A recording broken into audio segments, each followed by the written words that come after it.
Hi, I'm Kimberly Durden. I'm a board-certified lactation consultant, and I've been helping moms breastfeed for over 20 years.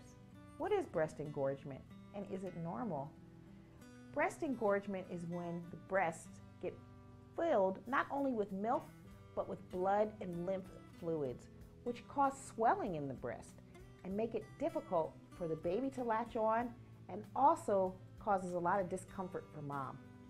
Moms whose breasts are engorged experience breasts that feel very tender to the touch, very hard, and it feels really uncomfortable, and sometimes moms even experience a little fever when their breasts are engorged. It's just not a pleasant feeling at all. After day 2 or 3 postpartum, mom's breast will usually start to feel a little full, and that's considered completely normal as her milk supply is coming in.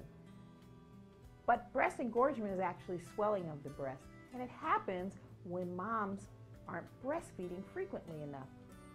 In the early days of breastfeeding, you might be surprised that your baby will want to nurse anywhere from 8 to 15 times in 24 hours.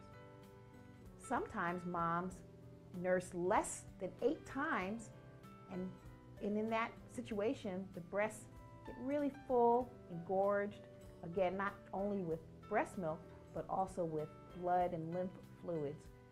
They cause the swelling to the breast and make the breast feel really uncomfortable.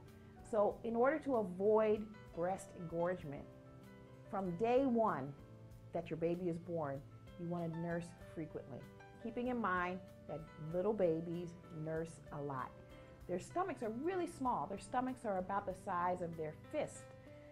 And so in order for them to get enough to eat, they're going to feed frequently to fill up those little bellies that the milk will digest pretty quickly, and then they'll want to eat again. Newborn babies typically feed anywhere from every hour to up to 3 hours.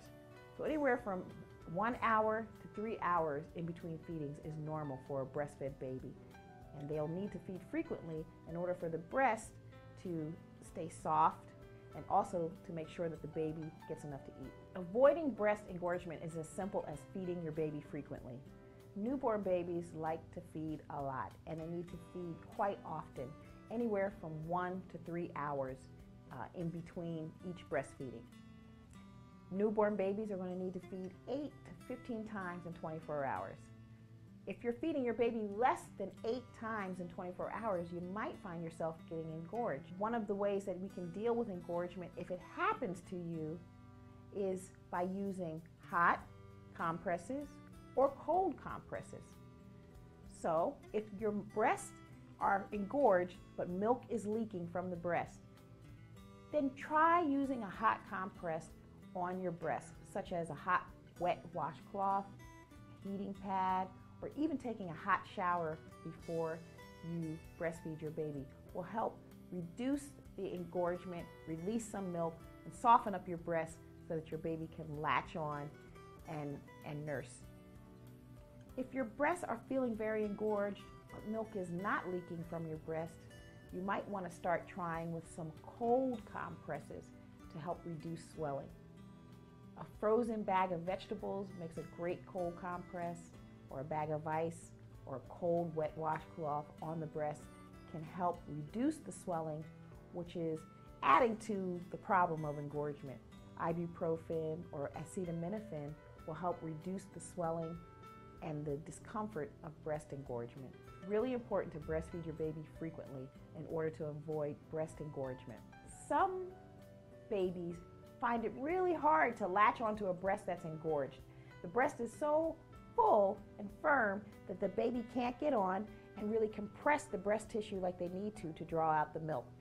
So it's really important to get the breast softer first before we latch the baby on if your breasts are engorged.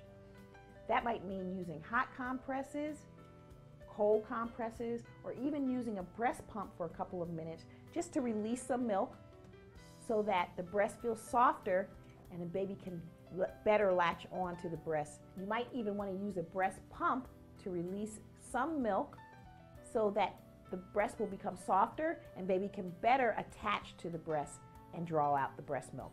So I hope that helps you avoid breast engorgement and also show you ways to treat breast engorgement if it happens to you.